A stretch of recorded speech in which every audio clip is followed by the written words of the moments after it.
Hello, welcome to Let's Talk Football, specifically NFL, with Rick and Jack. This is our Super Bowl version. I'm Rick. Jack is not here today. He's out of town opening another Island Fin Tuna in Washington, D.C. My guest host is Bobby Singer. I'm so honored to have you here today. Pleasure to be here. It's fun. It's really fun. And it's good to have you here, and we know that you're the best of the best when it comes to figuring out these games, and you've done so well. So thank you for joining us. Also, Dexter, thank you for joining us. Dexter Talbert, who is the owner of Fan Wagon, a great gambling site that you all should check out. Check out the app and get involved. Dexter's coming in on Zoom out of Houston, Texas, and it's fun to have him. He's another expert. Both of you guys, welcome. Thank you for coming in, and it's like, let's get into some Super Bowl talk. All right. That's why we're here. Let's do it. I want to ask you right off the bat, first question, Bobby. You like who and why? I really prefer taking dogs or not playing. Tampa Bay. So I took Tampa Bay. I took Tampa Bay in the points, and I find it most interesting. The line came out 9 days ago at 3. It has never, in those 9 days, moved at all. It hasn't gone to 3.5. It hasn't gone to 2.5. The total opened up at 56.5. It went back and forth between 56.5 and 56, and back and forth and so forth. The line really, virtually, has not moved in the last 9 days since the line came out. So as a pro, what does that tell you? Well, it tells you that the money's equal. It tells you that as much money is being bet on Kansas City is being bet on Tampa Bay. Whatever money is being bet on Tampa Bay is being bet on Kansas City. So it's basically an even game, and it's a turnover, a interception, a fumble is going to turn this game? Probably. And that easily could happen because right now they're forecasting thunderstorms. Not good. And so I think in thunderstorms, any really thing can happen. I think truthfully, I believe in my heart, I think the thunderstorm favors Brady. Only because he's older, he's been there longer, he's played in more thunderstorms, say, than Mahomes. Mahomes is, without any question, one of the most exciting quarterbacks we're ever going to get to watch. Yeah. He really, really is fun. Unbelievable. In did it again. Amazing. In terms of the season for passing, both guys, it was pretty even. Mahomes had 38 touchdowns. Brady had 40 touchdowns, but Brady had a little more. He had 12 interceptions. Mahomes only had 6 interceptions. But the running game favors Tampa Bay. Jones has been averaging more than 5, almost 5.5. Jones is a good running back. He got hurt a little bit, but I think having Fournette is a big bonus. Yeah, and Edwards has been averaging about 4.5. But other than that, it's very similar. It's going to be an interesting game. Traditionally, this is number 55. There haven't been probably more than 10 that have been exciting games. Yeah, they're usually Super Bowls are always. They're such a downer. They're hyped, and then it turns out they're runaways. Yeah. Who knows what's going to happen? I think the whole game here could amount to what you said: a fumble, an interception, a thunderstorm. Anything could happen. I just like taking the points. So your $1 million is on Tampa Bay. You might have that a little bit high. I know you, Bobby. I know you, Dexter. Again, welcome. Fan Wagon. Everybody's getting in there to get their bets in for Super Bowl, right? Yes, sir. We've been getting a lot of traffic because of the Super Bowl and people wanting to bet. And this is the first time that we have something where it's legal to bet in all 50 states with the way that we have it set up. So we're starting to see a lot of people come in. And but this Super Bowl it's going to hurt me because I love Tampa Bay.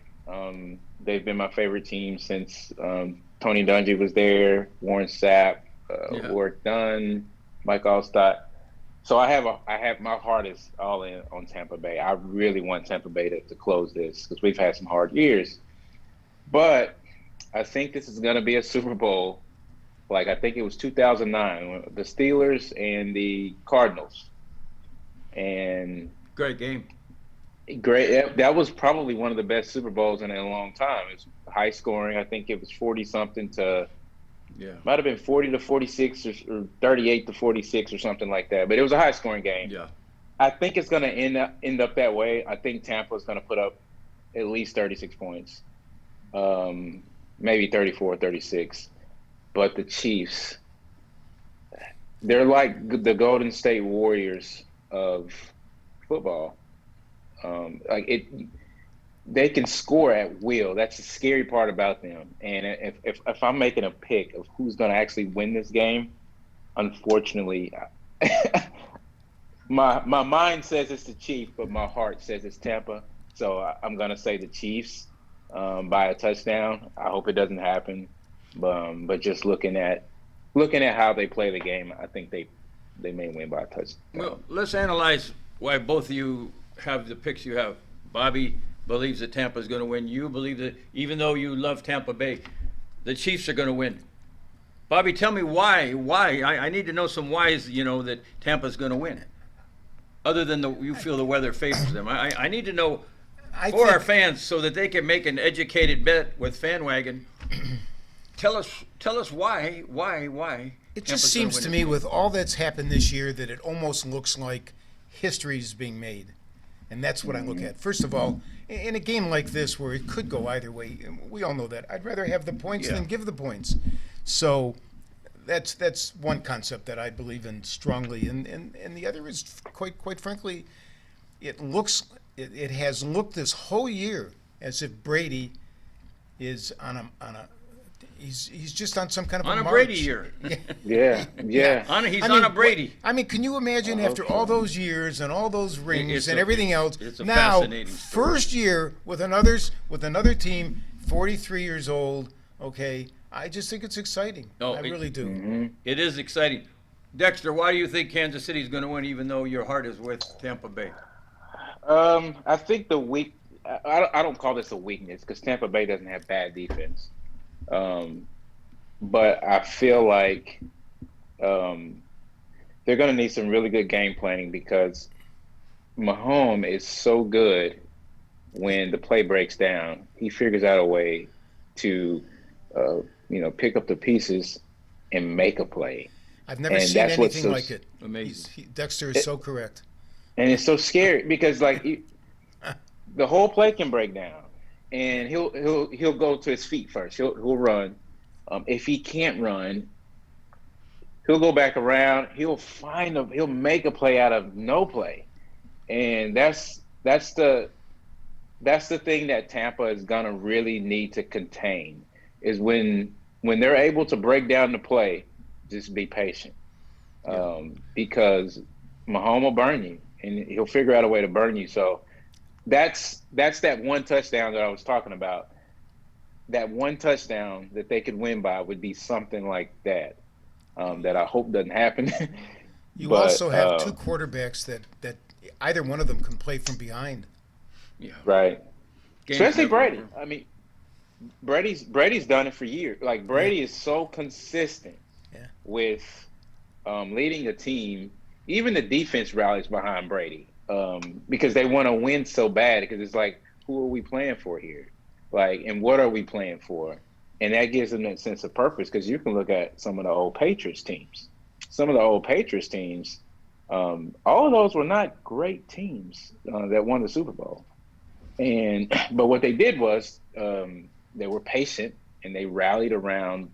They wanted to win that one game bad enough. Yeah. And I do feel like they will want that for themselves, but for Brady, like you're saying, like the history of, 7 Super Bowl wins as a quarterback. Crazy.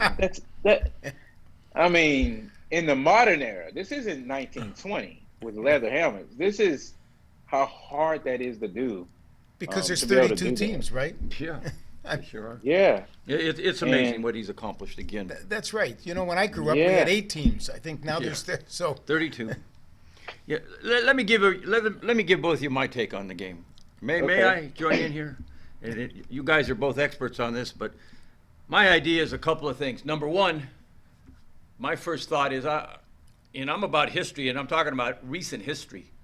Recent history tells me what I mean by recent history. The last month. Tampa Bay has played incredible defense.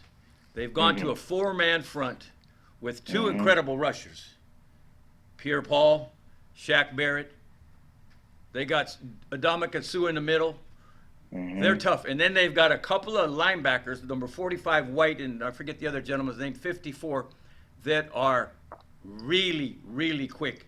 and they'll get back where you want to throw to tight ends. They'll get back in that middle of the field, and they create havoc. They have created havoc. And their corners and their safeties, those guys are locked down, and they will get on you. If you catch the ball, they're going to tackle you. That's what I like about Tampa Bay. Think about how many missed tackles that they've had in the playoffs. Not many. So Not very many. Tampa Bay has adjusted their defense. Then you look at the Kansas City defense. I mean, everybody wants to talk about these great quarterbacks, offenses, great running backs, great receivers on both teams. There's no doubt about it. Great offenses. But stop and think about the defenses. The defenses have been the difference. What happened to New Orleans, what happened to Green Bay against Tampa Bay was purely a great effort on defense and a great game plan.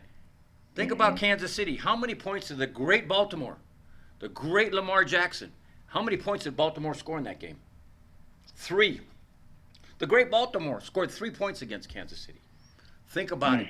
They had the defense. And in their defense, talking about defense, the key to beating Brady is the rush. It's a well-known fact. Everybody with their analytics, the analytics will tell you if you put pressure on Brady, he's not near the quarterback. His efficiency goes down by 50%. And most quarterbacks, but there's a lot of quarterbacks that can move. And then you talk about the rain and the thunderstorms, and that slows down your movement.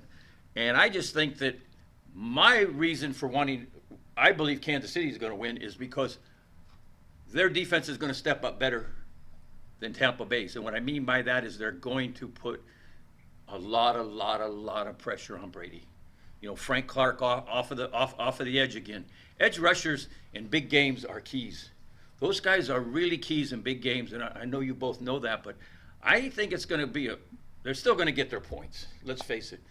It's whichever offense can wear down the other defense that's going to win it. And again, it's that turnover. Kansas City knows how to get the turnovers. That one kid for Tampa Bay, he just constantly pounds the ball out of receivers. How tough are these receivers going to be? Because these receivers are going to get hit by both teams. Tampa Bay, their defense has impressed me. Think about this. They beat up the great Drew Brees. He was frustrated. He looked like he didn't want to play anymore. Yeah.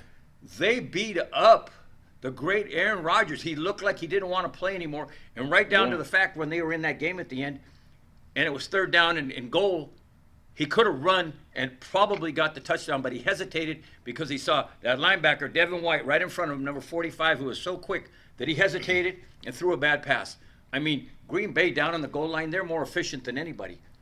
So the thing that keeps sticking in my mind, and this game is so close, I don't know that I'm making a mistake saying Kansas City because it's so even.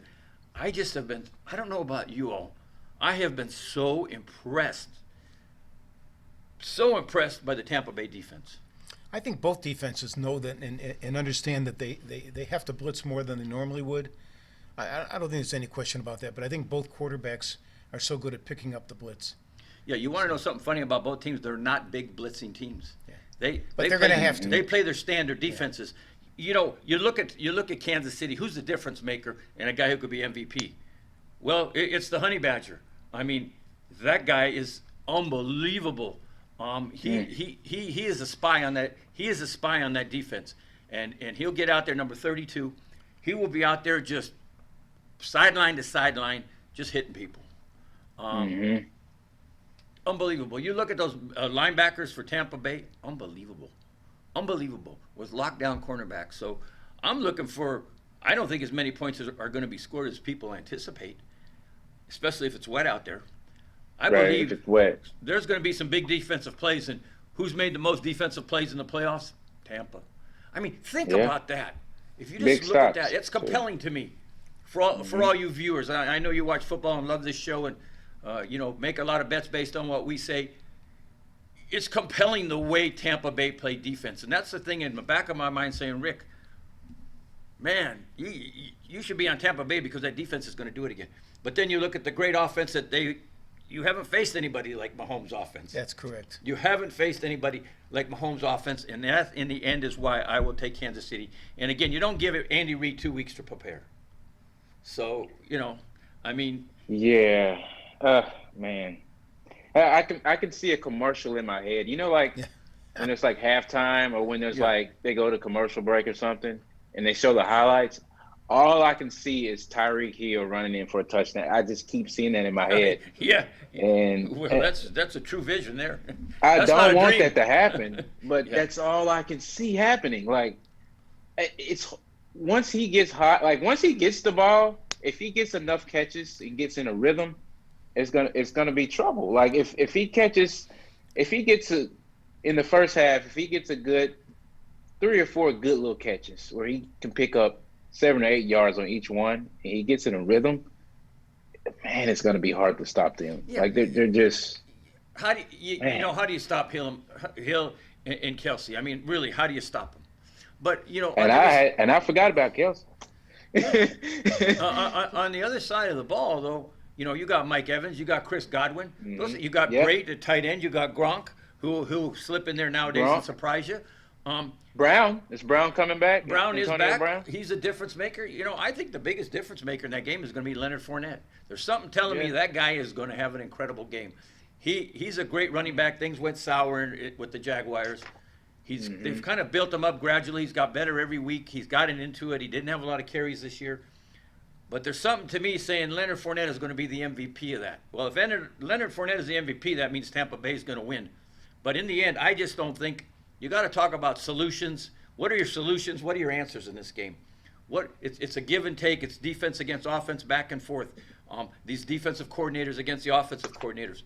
I think that Kansas City has more answers than Tampa Bay will have, and that's the reason that I believe that Kansas City will win that game. And I really believe that they'll win by 10 points or more.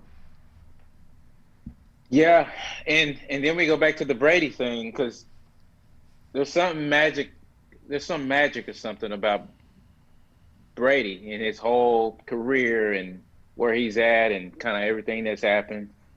It's like that little piece of magic that you say, okay, Tampa can win because of that. Like, just ask the Falcons. Yeah. Oh yeah. Hey, how much was New England down 24 and a half or whatever it was? 28-3, I think. Yeah. 28-3. And it's just the fact that you want to win because you know who you're playing with. Yeah. Like if you maxed out your skills already and you say, if I just do just a little bit more, I'm playing with Tom Brady, I know we can do this. That's sometimes just enough. Like even like who was it? 2015 or 2016 when the Cavs won the championship, when they beat Golden State. Yeah. LeBron's teammates, they did everything they could. LeBron's teammates believed. He said, "Let's go. Yeah. Let's go, boys. They believed. We're going to win this." And they did everything they could. And in normal situations, they probably wouldn't have done that. Yeah. But they felt like, okay, this one time we can do this. Like, we're here now, we can do it.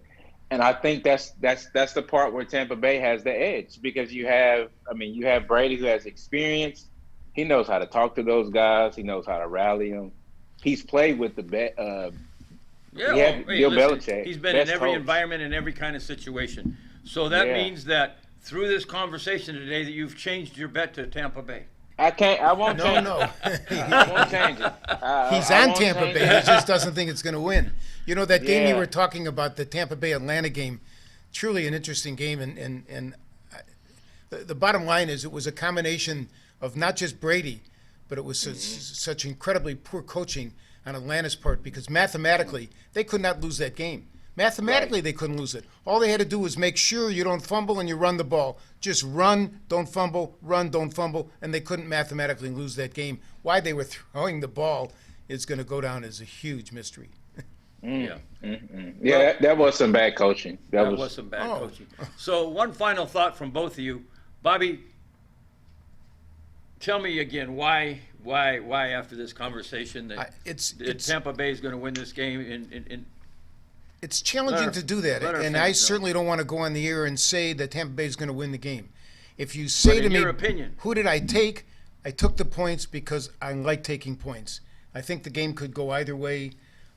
I just look also and think that there's some history being made here, and I think that Brady is Brady. Yeah. So, but you can't. But then go back to the other side. Mahomes is unbelievable. He's just so much fun to watch. Oh yeah, it's going to be a great game. So tell our audience one more time your philosophy on betting on NFL and football and your success with that. You were on a show earlier a couple weeks ago. I've just had great success over the last 5-6 years. That I'm no raving genius. I stumbled into it by accident. That if you go back and look up over the last 5 years and go to every single game, okay, what the point was at game time and so forth, and you'll find that the underdogs taking the points in every single game outweighed the juice that you had to pay to make the play. And you've been very successful with it. Yes. Continued success this But not this Super Bowl not weekend. success in terms of a whole bunch of money. I just enjoy watching the games and being in action. And bragging rights. So, well, that too. Dexter, what's going to happen? Yeah. You've been back and forth a little bit. You're trying to convince yourself to bet Tampa Bay. Tell me in the end, what are you going to do? In the end, I'm gonna stick with the Chiefs. Only because all things equal, if there's one game and everybody's healthy, I'm saying the Chiefs. If I'm betting, Yeah. so I'm gonna go with the Chiefs. Mainly, the thing that puts it over the top for me is the way that Mahomes, Tyreek Hill, just that Kels, just that offense, the way they operate, I'm willing to bet on that. They're very consistent with it. The past 3-4 years, they've been really, really consistent with what they can do, and they have proven that they can be hard to stop. So that's what my bet is leaning towards because of those reasons. Okay, so I understand that, and that's awesome. You both have very compelling reasons why, and great analysis. Thank you. What's happening at FanWagon? What are the trends? Tell me the trends. Is it more towards Kansas City? Is it more towards Tampa? What are your trends at your gambling site, FanWagon? What's going on there? So right now we're seeing like 66% for Kansas City. If you go in the app, you actually can't see that right now. That's a feature that we're going to roll out in a couple of weeks. So for every game, you'll be able to see who's leaning towards which direction as far as people in FanWagon. But we're seeing about 66% are saying the Chiefs or are picking the Chiefs to win. So that was actually pretty interesting. Yeah. Dexter, were you saying 56 or 66? 66. 66. Yeah. That's interesting so that because the line is not moved at all, which indicates the bets are even. Yeah. So, and the people that are in FanWagon are not professional bettors. They're regular old Joes like me that just want to bet against their friends. So that's interesting though, because when you look at the line, it's much closer than 66%. And your site indicates. Yeah, much closer. So to me, that tells me that the casual fan or the casual bettor is willing to risk more than a professional bettor. So that's kind of interesting. I think that's a good point. The professionals, the wise guys know. Right, they know. Are you talking about the players making wagers there? Are they mostly from Houston? They're from all over the place. All 50 some states, are from right? Houston. I only said that states. because you're sitting kind of in the middle between the two cities. Yeah. Right. It's mostly all states in the United States. I think we have the most users in California, actually. But they're all, well, not all, most are not professional bettors, and they're just having fun. Yeah. So a lot of them are picking with who they like, or picking, it's probably not as informed as a professional bettor would be, because professional bettor, they follow the games more. They usually have a real stake in it. In FanWagon right now, the maximum bet is $1,000. So, and we're seeing an average of about $20 bets. So these are small, teeny-weeny bets. Yeah. That they're okay with losing. Yeah, they add up. The largest bet so far is somebody bet $2.3 million. They were saying on ESPN, $2.3 million on Tampa Bay.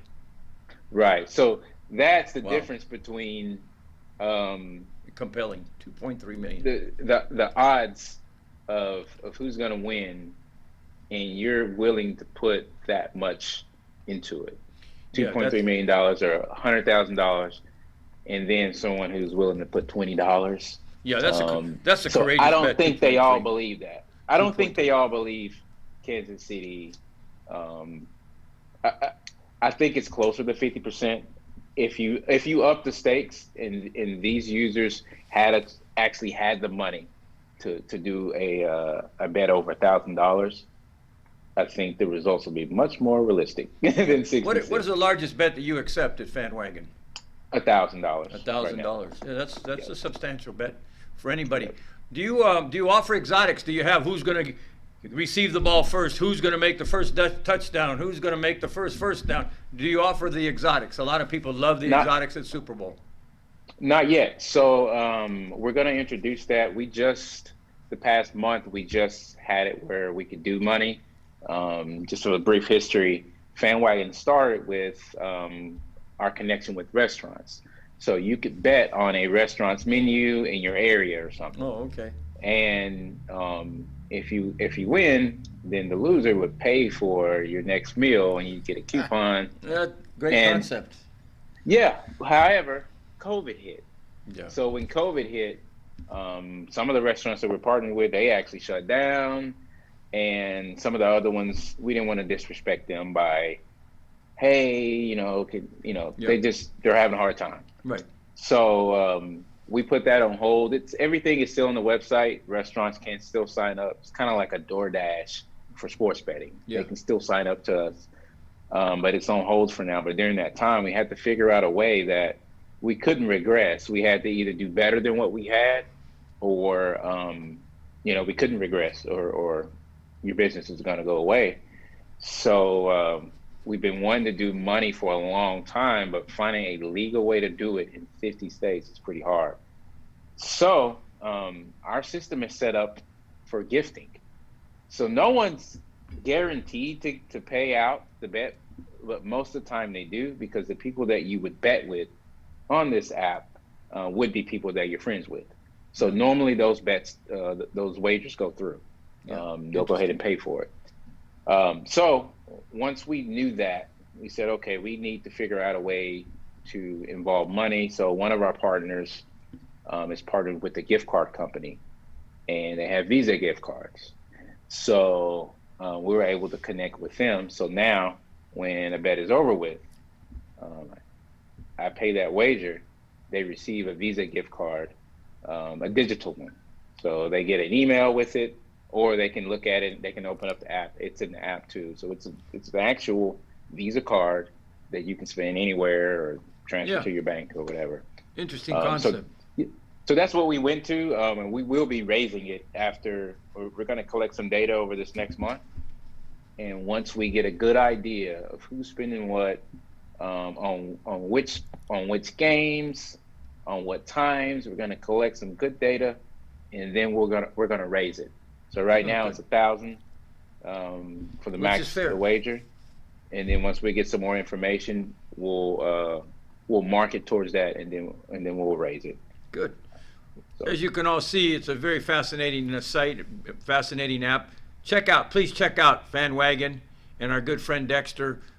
Make a couple bets over there. Enjoy the game. What's your exotic play? I don't know. You don't know? I can't answer that. God, they have so many of them. The what ifs. The app that I use Yep. to play off my phone has, I don't want to say which one it is. It has just a zillion prop bets. Oh, it's amazing. Yeah, it's really. The prop bets are amazing. The only thing I haven't noticed on there is what Gronkowski had for lunch. Oh, wow. I'm serious. I mean, everything you could even imagine. Yeah. It's a prop bet on my phone. I noticed. Which I don't make any of them. I truthfully don't. They're kind of fun if you're watching the game and little side bets. And everybody loves Super Bowl. I was telling somebody, people that don't watch one football game all year, they'll watch the Super Bowl, and they'll get in the pool with get their square, pay $5 for, to have a friendly gathering and a bunch of people together and some bets. Super Bowl's fun. To me, it's a wonderful event, and I want you all to enjoy it. Enjoy your friends, enjoy your drinks, enjoy your chips, enjoy the halftime show. The weekend is performing. Enjoy the commercials this year. Just have a good time. Don't gamble too much. Don't drink too much. I want to thank you two for coming in. A couple of experts. Everybody's going to come up with their own opinion what this is about. Again, we got Kansas City, Tampa, Kansas City, and again, I like Kansas City because I think they have more answers to the questions than Tampa's going to have. So, anyways, thank you for watching. Enjoy the Super Bowl. We appreciate you. Continue to like us. Watch the show. Thumbs up on the show. Join us. Go and check out Fan Wagon. Check out our good friend Bobby Singer. He's all over the place with his great gambling expertise. Thank you very much for watching. God bless. Enjoy the rest of the week. Enjoy the Super Bowl. May all your bets be winning bets. Thank you.